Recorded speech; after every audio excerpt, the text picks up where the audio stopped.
BCC news Hindi के अनुसार वृंदावन में लगभग 15,000 से 20,000 विधवाएं रहती हैं, जिन्हें अक्सर विधवाओं का शहर कहा जाता है।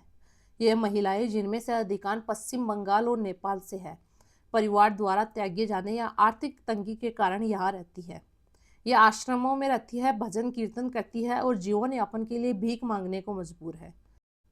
अधिकांश महिलाएं अनपढ़ है और उन्हें सरकारी पेंशन या कल्याणकारी योजनाओं तक सीमित पहुंच प्राप्त है।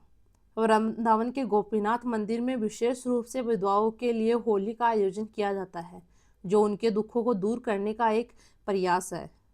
विधवा होना कोई कलंक या पाप नहीं है, यह एक सामाजिक और व्यक्तिगत त्रासदी है, जिसे समाज की पुरानी रूढ़ी बूढ़ी सोच ने कलंक का रूप दे दिया है।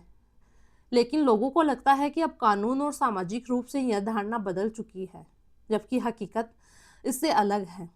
अभी भी समाज के कई हिस्सों में जो औरतें विधवा हो जाती है, उनके साथ भेदभाव किया जाता है।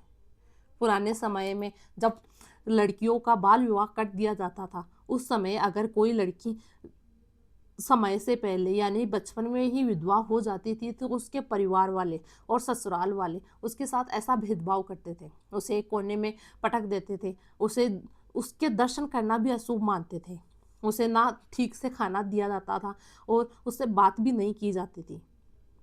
ऐसे समाज में इतनी कुरीतियाँ फैली हुई है और विधवा भी एक सामाजिक कुरीति है। इसके खिलाफ लोगों को सोचने की और आवाज़ उठाने की ज़रूरत है। लेकिन शायद लोग अब भी जागरूक नहीं हुए हैं। शायद लोगों को अब भी लगता है कि वो जो कर रहे हैं वो सही है। वेद और धर्म के अनुसार ऋग्वेद सहित कई प्राचीन ग्रंथों में विधवाओं के पुनर्विवाह की अनुमति दी गई है, जो यह साबित करता है कि यह कोई धार्मिक मनाही नहीं है। विधवा होना किसी महिला की कमजोरी या कलंक नहीं, यह केवल उसके जीवन में एक साथी के खो जाने की त्रासदी है, जिसके बाद भी उन्हें एक सम्मानजनक जीवन जीने का पूरा अधिकार है। लेकिन शायद समाज यह नहीं चाहता।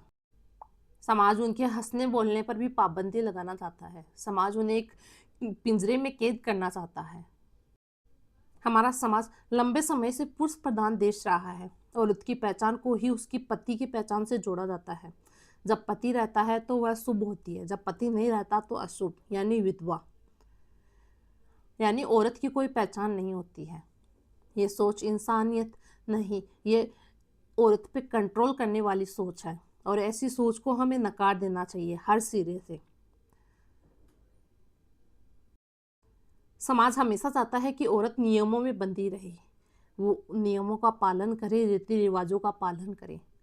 उसे पहना कर पूरा पैक करके रखा जाता है और वही समाज एक विधवा को, जिसने अपने जीवन साथी को खो दिया, उसे नियमों में बांध दिया जाता है और भी कड़े नियमों में। उसे सजने संवरने से रोका जाता है, उसके हंसने बोलने पर पाबंदी लगा दी जाती है, उसे शादी और शुभ विवाहों में जाने पर रोक लगा दी जाती है। ऐसा क्यों? ये दोहरा मापदंड क्यों होता है? वही अगर किसी आदमी की अगर औरत खत्म हो जाती है, तो उसे यह अधिकार देता है कि वह दूसरी शादी कर सकता है, वह हर एक शुभ काम में जा सकता है, वह हर एक काम में भागीदारी ले सकता है। ये दोहरा मापदंड क्यों हो रहा है समाज में? एक औरत को जीने नहीं दिया जाता क्योंकि उसका जीवन साथी खो गया है। वहीं एक पुरुष के साथ जब उसका जीवन साथी खो जाता है, तो उसे मजबूर किया जाता है कि वो दूसरी शादी करे और वो कर भी लेता है। ये दोगले मापदंड हमारे समाज में है और इन्हें दूर करने की ज़रूरत है। और ये दूर तब होंगे जब हर एक आदमी को एजुकेशन का मतलब पता होगा, शिक्षा का मतलब। अगर शिक्षा का मतलब और समझ हर एक इंसान में होगी, तो वो पशु से इंसान बनेगा और यही हम चाहते हैं। जय हिंद।